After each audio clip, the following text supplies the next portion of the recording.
Are your passwords truly secure, or are they just stored in plain text? Today, we reveal how the standard Unix password manager, PASS, uses GPG to encrypt your secrets.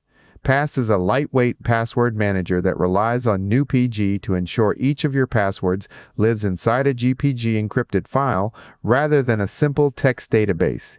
You can utilize your standard GPG key or create an alternative one specifically designed for the password store to add an extra layer of security. For advanced team settings, you can specify multiple GPG keys so that different folders automatically use distinct encryption keys for granular control.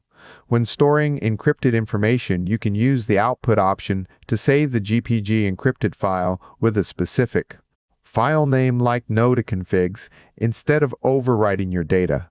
While PASS uses GPG, some users explore non-interactive encryption workarounds using tools like OpenSSL to automate the process without manual dialog prompts.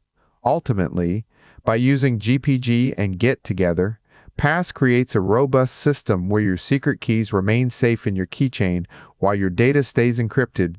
Now you understand how GPG secures your digital life. Which tool do you trust most for your password management? Let me know in the comments.